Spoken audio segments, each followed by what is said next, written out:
안녕하세요. 안녕하세요. 반갑습니다. 반갑습니다. 자, 오늘 정기법회에 오신 여러분께 모든 영광이 깃들기를 바라고 일이 원만히 잘 풀려나가기를 바라겠습니다. 바쁘신데도 멀리서도 오시고 바쁜 일도 또 이렇게 뒤로 밀어놓으시고 부처님 가르침을 얻어서 여러분도 성부를 이루고자 성부를 이루는 것이 행복한 일입니다. 오늘의 주제는 부처님의 가피력은 어떻게 오는가, 우리가 과연 그 가피력의 그 힘을 또는 그 시간적, 공간적 그 의미를 과연 우리가 헤아릴 수 있는가에 대해서 한번 다시 생각해보는 그런 시간을 갖겠습니다. 중국에 한 그 모자가 있었는데 이 아들이 그래도 그 어머님을 나름대로 끔찍히 생각하고 이렇게 효성이 깊은 사람이었어요. 그 어머니도 이제 외아들이니까 얼마나 또 그 생각이, 아들에 대한 생각이 깊었겠습니까? 그런데 이 아들이 이제 출가를 하게 됐어요. 아, 내가 정말로 제대로 공덕을 짓고 세상을 살아가려면 부처님 법을 깨달아서 업장을 소멸하는 도를 닦아야 되겠구나라는 것을 나름대로 자기가 느낀 거예요. 그래서 이제 출가를 하게 되는데 이제 홀어머니만 남게 되잖아요. 얼마나 가슴이 또 아프겠습니까? 그래도 대의를 위해서 절에 들어간 거죠. 열심히 이제 수행을 했습니다. 그런데 이 속가에 남은 어머니 마음은 간절하겠죠. 그 자식만 생각할 거 아닙니까? 그냥. 그래서 이 절에 들어간 자식은 열심히 용맹정진을 해서 도를 어느 정도 견성, 성불, 도를 깨달았어요. 도를 이뤘으니까 이제 어머님을 가서 이제 뵈야 되겠다. 그리고 또 대중을 위해서 또 포교를 해야 되지 않겠느냐, 법을 전해야 되지 않겠느냐, 이런 생각을 가지고 이제 산속에서 절에서 이제 속가로 내려왔던 거죠. 그런 과정에 있는데 그동안 어머니는 어떻게 했느냐? 자식이 어느 날 갑자기 출가를 해버리니까 그 그리움이 사무쳐가지고 그 자식이 간 방향만을 향해서 그냥 계속 쳐다보고 하염없이 기다리고 눈물을 흘리고 그랬던 거예요. 언제나 돌아오려나 하는 생각도 들고 또 그 무탈하게 잘 스님 생활을 하길 또 바라고, 그 간절한 마음이 부모님이 얼마나 간절했는지 자기가 눈을 깜짝하는 사이에 자식이 들어오거나 스쳐 지나가면 안 되니까 눈을 안 감은 거야. 안 감고 계속 보다 보니까는 눈이 어떻게 됐어? 나중에 장님이 됐어. 실명이 됐다 이 말이야. 그 눈이 실명이 됐으니까 이제 이 엄마가 또 할 일이 또 이제 일이 없잖아요. 먹고 살 일이. 그래서 자기 집을, 그래도 조금 재산이 있어가지고 자기 집을 절로 만들었어요. 절을 만들어서 스님들이 오시면 거기서 쉬었다 가게 이렇게 그런 도량으로 만들어 놓은 거예요.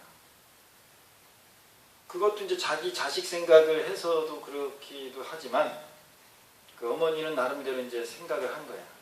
한편으로 자식을 만나보고 싶은데 어떻게 만나볼 것인가. 스님들이 잘 올 수 있는 절을 만들어야 되겠다 해가지고 이제 그렇게 한 거예요. 그런데 이제 그 공짜로 아주 지극정성으로 스님을 잘 모시고 이렇게 머물게 하는 그런 보살이 있다, 그런 절이 있다라는 소문이 들어가지고 이제 스님들이 나오기만 하면 그 동네 오면 무조건 거기 절을 가는 거예요. 그 절로. 그런데 이 어머니가 그 오시는 스님들한테 꼭 하는 일이 있어요. 스님이 오시자마자 양동이에 물을 떠다가 발을 씻겨줘. 자기가. 그 왜 그런가 그랬더니 이제 눈이 안 보이니까 자식을 봐도 못 알아볼 거 아니에요.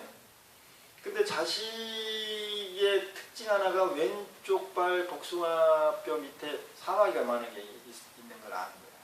그 발을 씻겨주면서 그 사마귀를 이렇게 확인하는 거죠. 아들인지 아닌지 이제 찾으려고. 그런데 이 아들이 이제 그런 얘기 어차피 소문이 다 발도 씻겨준다 뭐 이런 것까지 다 소문이 났단 말이에요. 그러니까 잠도 공짜로 재워주고 먹을 것도 제공해주는 데다가 발까지 씻어주잖아요. 그런 데가 어디 있어. 그러니까 스님들 사이에 소문이 쫙 난 거죠. 근데 이 아들은 그걸 딱 아는 거예요. 아, 무슨 연유에서 그렇게 했구나. 그래서 이제 어머니를 이제 어떻게 잘 사시는지 걱정도 되어서 이제 찾아가려고 쭉 갔는데 그 자기 살던 집에 와 보니까 정말로 집은 없어지고 절이 덜그렁이 딱 져 있고 이제 스님들이 왔다 갔다 하고 막 이래요. 그리고 딱 들어가니까는 그 보살이 어머니가 아이고 스님 어서 오십시오. 제가 발을 씻겨드리겠습니다. 앉으세요. 그러면 딱 하는 거예요. 근데 이 스님이 이제 말을 하면은 어머니가 아들이란 거 알잖아. 목소리가. 네, 목소리가. 그러니까 여기다가 이렇게 패를 찼어요. 목걸이로. 뭐라 그러냐면 무건중 이렇게. 무건 말을 안 하는 수행을 하고 있습니다. 그런 뜻이야. 무건중 이렇게 써놓으니까 이제 말을 할 수가 없잖아요. 말을 꼭 하려면 이렇게 써서 하든가 이렇게 되잖아. 서로 의사소통을 하려면. 그래서 말을 안 하려고. 그래서 이제 딱 앉아가지고 이제 발을 이렇게 들여놓고 이렇게 씻고 있는데 옆에 있는 스님이 이 스님은 지금 무건수행 중이라 말씀을 못합니다. 그러니 저 듣기는 다 들으니까 말씀하시면 됩니다. 이렇게 했단 말이야. 그래서 이제 오른발을 딱 내놓고 이제 발을 하나 딱 씻겼어. 스님 이제 다른 발을 올려주세요. 그러니까 이제 이때 스님이 왼발을 올리질 않고 다시 오른발을 놓은 거예요. 왼발을 올려놓으면 이렇게 딱 확인하면 금방 알잖아. 그래서 이제 다시 오른발 2번 씻은 거죠. 딱 씻고 이제 그러니까 자기 아들인지 모르는 거지. 그리고 하룻밤을 자고 이 스님은 이제 길을 떠나간 거예요. 어머니가 어떤지를 확인했잖아. 그러니까 이제 미련 없이 가는 거지. 딱 갔는데 옛날 동네니까 그 스님을 알아보는 그 동네 어른이 먼 발치 딱 보니까는 그 아들이란 말이야. 그래가지고 그 집에 와가지고 아이고 얼마나 기뻤냐고 그렇게 기다렸던 아들이를 이렇게 같이 하룻밤 지내고 보내보니 얼마나 기분이 좋냐고 이제 와서 물어보니까 무슨 소리냐고 우리 아들이 왔냐고 그러니까 아니 지금 아침에 이 절에서 아들이 나가는 걸 내가 보고 지금 오는 건데 아니 아들을 못 봤냐고 그러니까 아이고 이게 무슨 일이냐고 그 아주 몇십 년을 오매불망 아들만 기다렸는데 못 본 거 아니에요. 그러니까 그냥 뭐 버섯발에 그냥 뛰어나간 거야. 아들 이름을 부르면서 막 뛰어나가지. 근데 아들은 이미 벌써 저 동구방 바깥에 개울에 배를 타고 중간 정도 가고 있었어요. 근데 멀리서 아들 이름 부르면서 뛰어오는 어머님이 보이는 거야. 여기 그 스님은 이렇게 멀찌감히 보면서 이제 속으로 기도를 염불을 했죠. 그런데 이 엄마가 그 앞이 안 보이는 상태에서 너무 흥분해가지고 뛰다 보니까 이 구분이 안 될 거 아니에요. 물하고 땅하고. 그래서 그 개울에 이렇게 경사진 데서 푹 빠져가지고 그냥 허부적대고 깊은 곳으로 막 몰려가는 거야. 근데 아들은 배에서 이렇게가 어머님이 물에 빠져 죽는 거지. 그 죽는 거를 이렇게 보고 있어요. 그래서 기도를 하는 거예요. 그러니까 다른 사람들은 큰일 났네 이렇게 하지. 근데 결국은 물에 빠져서 돌아가셨어요. 여러분 어떻게 생각해요? 아들이 남아있지. 아들이 너무했죠. 응? 그 몇십 년을 그 아들을 기다리라고 그냥 눈이 다 멀어서 눈 감으면은 그 순간에 자식이 지나가면은 못 볼 것 같으니까 눈을 뜨고 있어가지고 봉사가 됐다 이 말이야.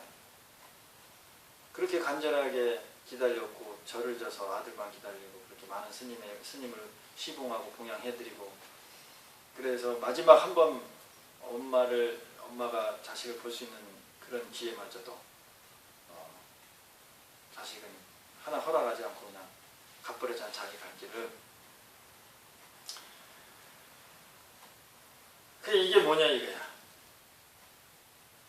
부처님의 법을 쫓아서 부처님 제자가 되기 위해서 그것도 다 자기 개인적으로 행복함을 추구하고 성불을 이루는 거지만 또한 대중을 행복하게 하는 거잖아요. 대중의 업장을 또 소멸해주고. 이게 너무 어떻게 된 일이냐, 억울하다. 있는 사람들이 이제 쫓아가서 이제 스님께 막 따진 거지. 물어보고 그랬더니 어머님은 좋은 데로 가셨다. 극락세계로 가셨다. 편안한 길로 가셨다. 어머님은 내가 이렇게 도를 깨달았고 이렇게 그 지난 업보를 과업을 이렇게 보니 한 생은 장님으로 살아야 돼. 한 번 세상에 태어나서는 평생 장님으로 태어나 사는 거야. 그럼 이제 죽고 다음 한 생은 쭉 돌아가지고 허드렛일 멋은 일만 하는 거냐. 뭐 주인 발만 닦아주고 뭐 그냥 아주 이렇게 아주 그 천민으로서 그 한 생을 또 보내야 되는 그런 그 아주 기구한 운명을 가지고 태어나고 또 한 생은 낳자마자 조금 사랑받을만 하니까 그냥 바로 급사하는 그런 생을 그 물에 빠져 죽는 그런 생을 가지고 나온 거예요. 업장이 그렇다 이 말이야. 업보가. 그러면 삼생을 너무도 기구하게 억울하게 살아야 되는 거잖아요. 어떻게 보면은. 그런데 자식이 나름대로 출가를 해서 도를 이루는 그런 인과 그런 인연에 의해서 자식이 잘 효도하면서 살다가 출가함으로 인해서 다 온 거죠. 그게. 장님도 그래서 됐죠. 그리고 그 장님으로서 허드렛 일을 하면서 스님들을 발효시켜주고 하는 일도 자식 때문에 이렇게 한 거지. 그리고 마지막에 자식을 한번 보려고 쫓아가다가 또 죽었죠. 그게 다 누구 때문에 그런 거냐? 원인적으로 보면 자식 때문에 그런 거잖아. 그런데 그것이 삼생, 3번 태어나서 평생을 그렇게 힘들게 살아가야 될 것을 한 생에 다 끝내버렸다 이거야. 그 한 생도 다 쓰지도 않고 몇십 년 안에 자식이 도를 이루는 그 사이에 그 삼생의 과를, 업보를 다 씻었다는 거예요. 그러면 여러분이 생각할 때는 그래도 이 생에 오래 살고 자식들하고 행복하게 사는 게 좋지 않습니까? 죽어서는 뭐 죽음 세계가 있는지 없는지 저승이 있는지 없는지도 모르니까 똥밭에 굴러도 이승이 좋다고 그런 생각을 갖게 되죠. 어때요 여러분? 당연히 그런 생각 하죠. 당연히 그런 생각을 갖죠. 예. 그러니까 세옹지마라는 말이 그래서 나온 겁니다. 그 귀한 자식을 군대를 보내지 말아야 되는데 중국에서 자꾸 성년이 되면은 군인으로 착취해 내나간단 말이에요. 안 보낼 수도 없어요. 의무라서. 그런데 어느 날 그 자식이 아끼던 자식이 말을 타다가 말에서 떨어져가지고 다리가 부러졌어. 외동아들이. 얼마나 애지중지해야 되나. 큰일 났다. 이게 이제 그 장애인으로 평생 살아야 되겠네. 그렇게 막 한탄하는데 군인 징집을 명령이 떨어졌다 이 말이에요. 동네 멀쩡한 건장한 외동아들이고 뭐고 그런 남자들은 다 전장으로 끌려갔는데 다리 부러진 내 자식만은 안 끌려가잖아요. 그러니까 옛날에 다리 부러진 게 그때 생각할 때는 너무나도 억울하고 내가 무슨 전쟁에 업보를 지어가지고 뭔 잘못한 게 있어 이렇게 나에게 나쁜 일이 오느냐 했는데 또 이 군대 안 간 거 전쟁터로 안 간 거에 비하면 얼마나 좋은지 몰라죠. 그렇죠. 그래서 다리 부러진 게 원래 나쁜 거다 좋은 거다 말할 수 있어요 없어요? 뭐 없지? 그렇게 보면 없죠. 다리 부러진 거 하나만 생각하면 그렇죠. 네. 내가 스님이 된 자식을 쫓아가다가 물에 빠져 죽은 거 그 자체 하나만 보면 너무 억울하지. 그런데 그것이 이런 인연법 서로 간의 관계에서 보면 꼭 나쁜 거다 좋은 거다 말할 수가 없죠. 그것을 불교에서는 무아라고 하는 거예요. 없을 무자에다가 나아자. 원래 좋다, 나쁘다, 복이다, 화다 이렇게 정해진 게 그 자체는 없다 이 말이에요. 오늘 보살이 손목이 이렇게 많이 아파서 이제 일을 못한단 말이에요. 그렇죠? 그럼 아유 얼마나 내가 죄를 졌길래 뭐 재수가 없으려니까 손목이 다쳤나? 그러지만 일이 집에 설거지 할 일이 많았어 아주 그냥. 그러면 손목이 안 졌으니까는 일을 안 해도 좀 쉬어도 되죠? 네? 그런 예를 들면 그런 식의 비유도 될 수 있는 거예요. 그러니까 부처님의 가피력은 우리가 상상할 수도 없는 시간과 공간을 초월해서 우리에게 오는 거예요. 꼭 오게 돼 있는 거지. 선인 선과 악인 악과 좋은 인연을 심으면 복으로 오고 나쁜 인연을 심으면 화로 온 자업자득의 원리에 딱 맞게 돼 있는 거죠. 그래서 여러분들이 세상을 살다 보면 내가 조금 불리한 일이 왔다고 해서 그렇게 힘들어하고 그러지 마세요. 순간적으로 그럴 수는 있어요. 저도 뭐 이렇게 멀쩡하다가 뭐 손가락 하나가 부러졌다. 그러면 되게 안타깝죠. 그러나 손가락 하나가 부러지니까 좀 실수가 있잖아요. 실수가. 그렇게 되는 거예요. 다. 근데 그거를 손가락 있을 때 자기가 했던 거하고 똑같이 하려니까 힘이 든 거지. 괴롭고. 근데 세상 일은 거기에 하나에 국한됐을 때는 그거 아니면 세상이 무너질 것 같지만 그렇지 않잖아요. 내가 할 수 있는 일이 여러 가지잖아. 손가락도 10개지 1개가 아니잖아요. 10개가 길이가 다 똑같은가요? 하는 일이 다 똑같은가요? 아니죠. 다 손가락도 10개, 10가지 각도로 다 차이가 있죠. 그렇게 생각을 이렇게 한번 쫙 바꿔보는 게 뭐냐면 바로 불자들이 가져야 될 생각, 가치 기준이에요. 그게 또 불교의 공사상이기도 하고 무아사상이기도 해요. 불교의 핵심 아닙니까? 그래야 내가 행복해져요.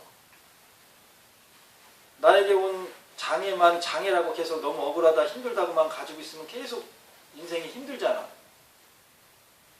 근데 이것 때문에 다른 걸 또 할 수 있겠구나 이렇게 생각을 바꾸면 마음이 편해지잖아요. 그래서 행복해지고 거기서 대해서 자유로워지는 거예요. 그러니까 부처님은 어떤 조건을 만족시켜가지고 중생을 행복하게 만들려고 그렇게 하지 않으셨어요. 그게 불교의 다른 종교가 큰 차이점이에요. 예를 들어서 중생들을 모두 행복하게 해야 된다 그러면 복지 시스템을 잘 해주면 행복해지겠죠. 근데 궁극적으로 그렇지 않다는 거예요. 여러분 복지가 완벽하게 구비되면 행복하죠? 그게 그 행복이 계속 될까요? 안 되겠죠. 그렇게 안 돼요. 우리가 사탕을 먹을 때 처음에는 엄청 달아서 땡겨서 좋지만 계속 사탕을 먹으면 이제 사탕이 이제 괴롭습니다. 그래서 사탕이 문제 있는 게 아니고 우리의 마음의 생각에 감정들의 욕심들의 성격이 그래요. 그래서 요 내 안에 있는 요 마음이라는 그것의 원리나 그 성격들을 바꾸거나 원리를 제대로 알지 않고는 절대로 행복해지는 방법을 찾을 수 없어요. 그래서 부처님은 그 근본적인 것을 이야기를 해주는 거예요. 그런데 그것을 다 이해하고 받아들일 수는 없겠죠. 여러분 아까 반야신경을 했죠. 독성을 같이 했죠. 반야신경이 무슨 뜻인지 아십니까? 모르죠. 그냥 이렇게 따라 하잖아요. 그렇죠. 그런데 모르면서 반야신경 따라해봤자 뭔 소용이 있어. 이렇게 생각하시면 안 돼요. 물론 알고 하면 더 좋아요. 그러나 모르고 해도 공덕이 없느냐? 아니 있어요. 그 효과가 없느냐? 아니 있습니다. 예를 들어볼까요? 이렇게 우리가 강을 건너기 위해서 배를 탔습니다. 한 500명 정도 탈 수 있는 배라고 쳐. 그럼 500명이 다 탄 배가 이쪽에서 저쪽으로 넘어갈 거 아닙니까?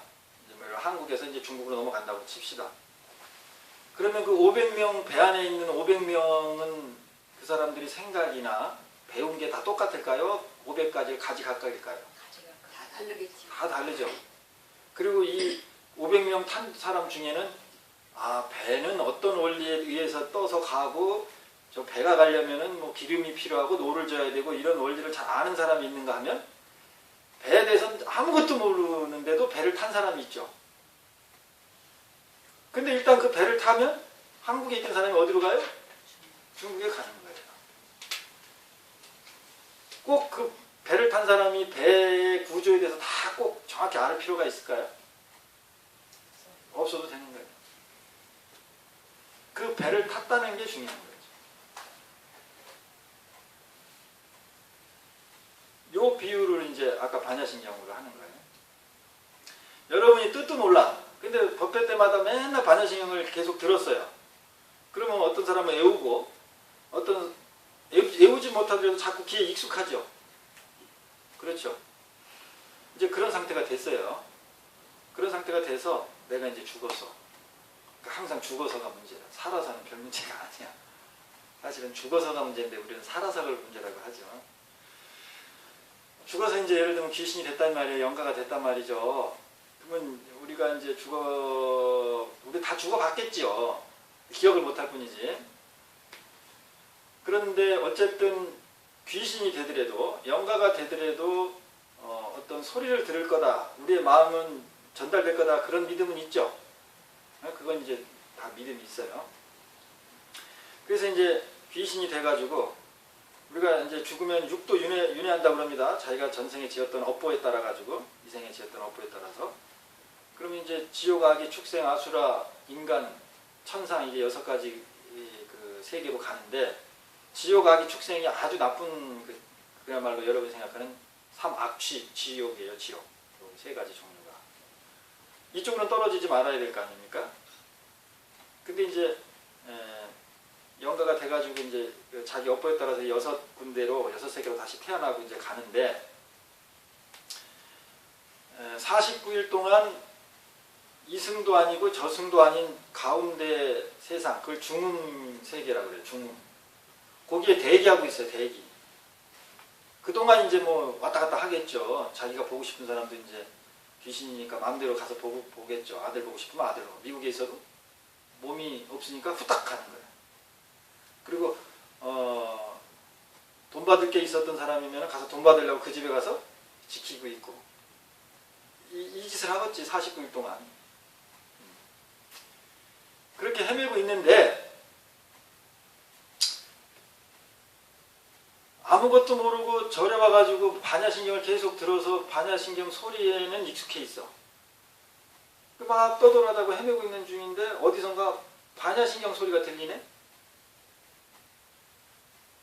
그럴 수 있겠죠? 어디서 익숙한 목탁 소리가 들리고 반야신경 소리가 들려. 그러니까 어디서 법회 보나 보구나.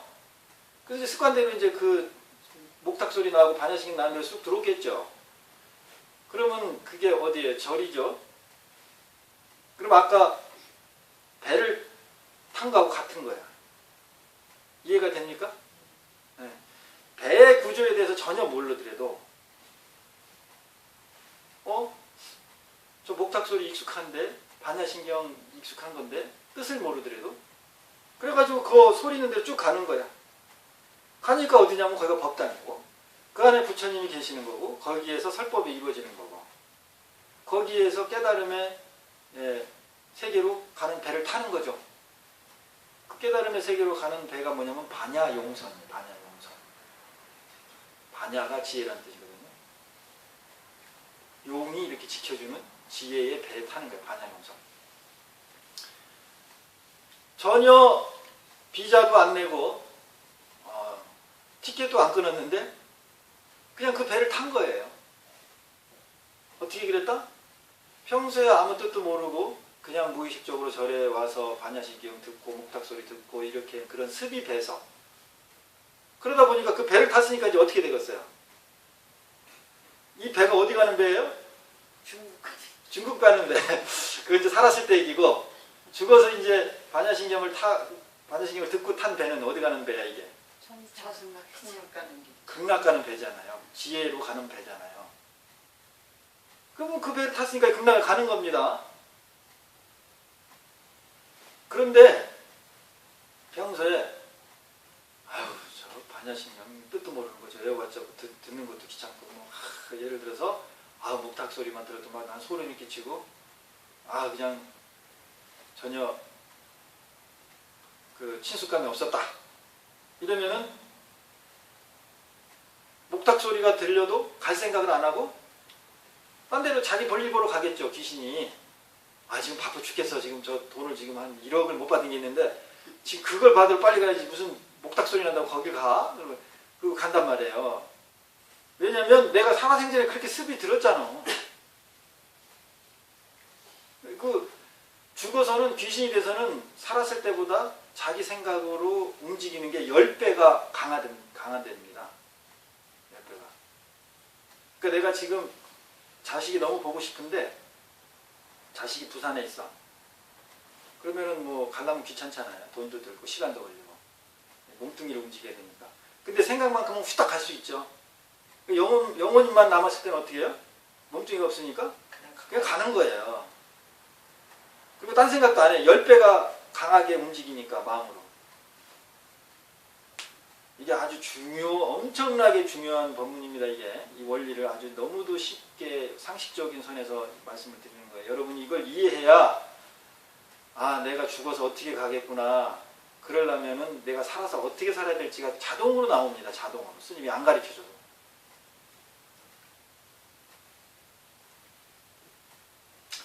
그러니까는 살아생전에 내가 성격이 개의 성품을 많이 담았어. 욱하기도 잘하고 막 그냥 욕도 잘하고 막 물고 뜯기도 잘하고.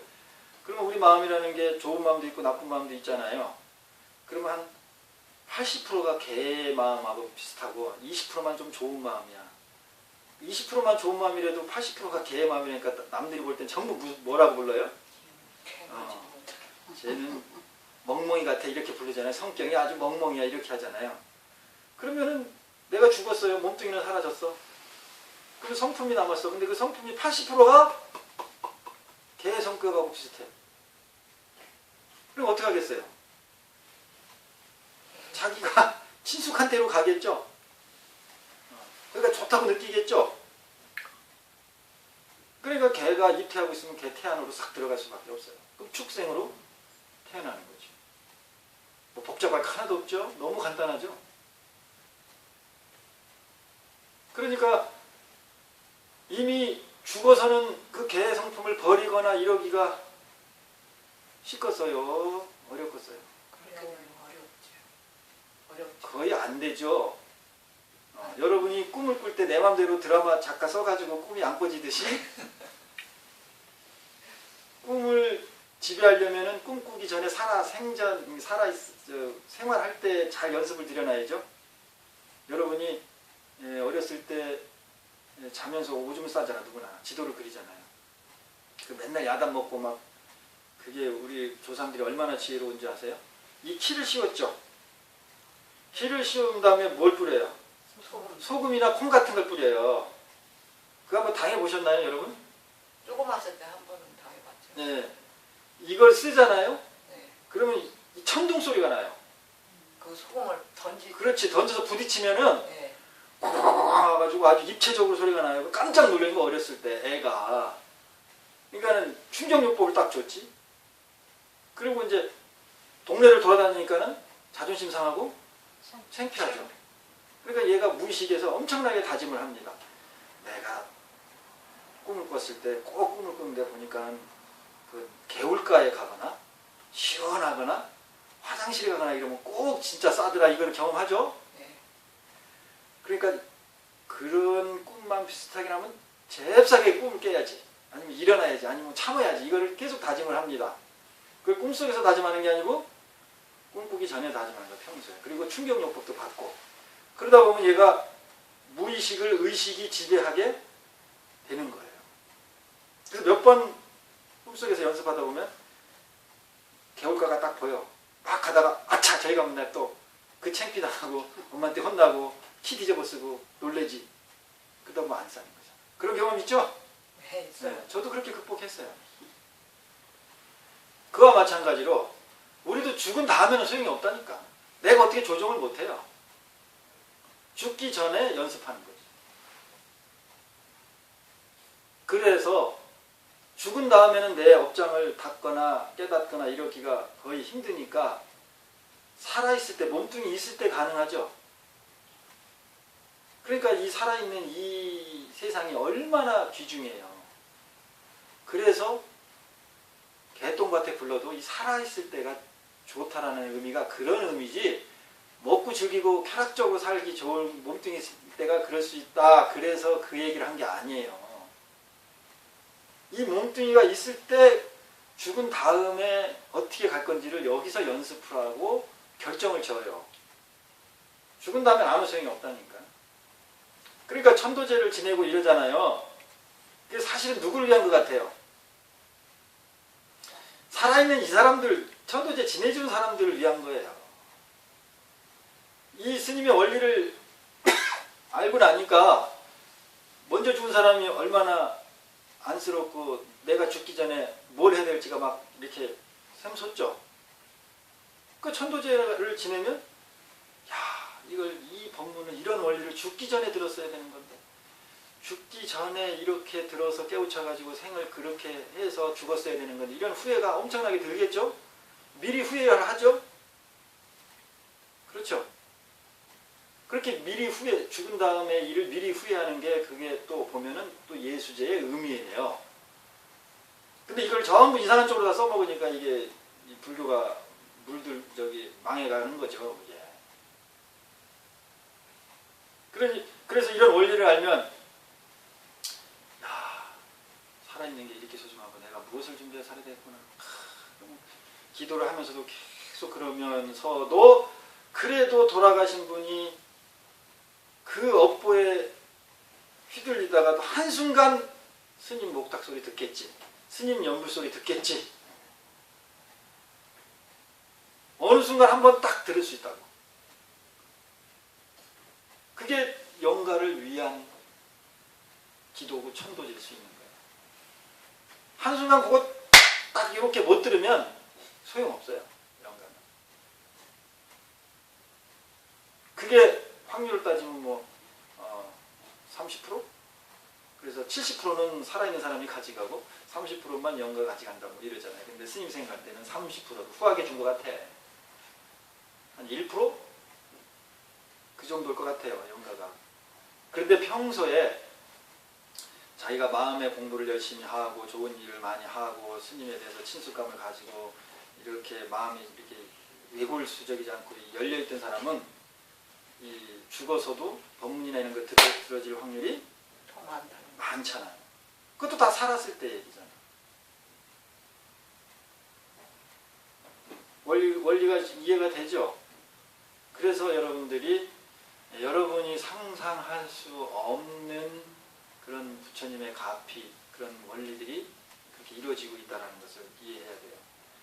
스님이 이렇게 여러분이 이해하기 쉽게 이렇게 죽은 다음의 상황들이나 살았을 때 이야기를 이렇게 설명을 하니까 이해가 되는데, 설명을 듣기 전에는 거의 이해할 수가 없었죠.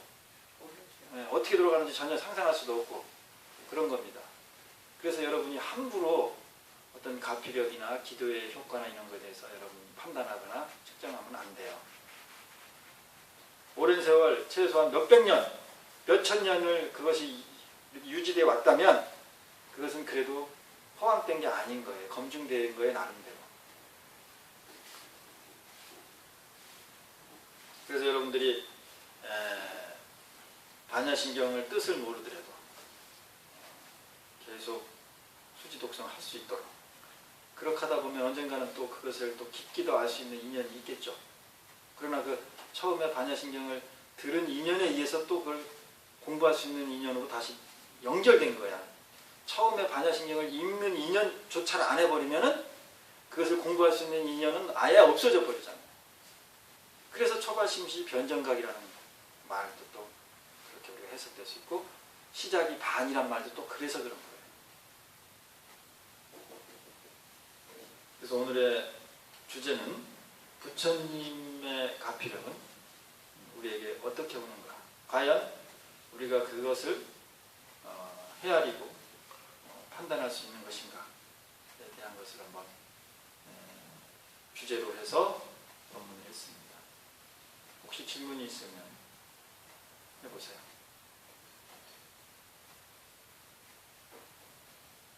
오늘은 제가 일방적으로 이렇게 이야기하는 쪽으로 풀어갔죠. 원래는 이렇게 말을 주고받는 쪽으로 하는데 오늘은 좀 쌍방이 아닌 일방 소통으로 했습니다.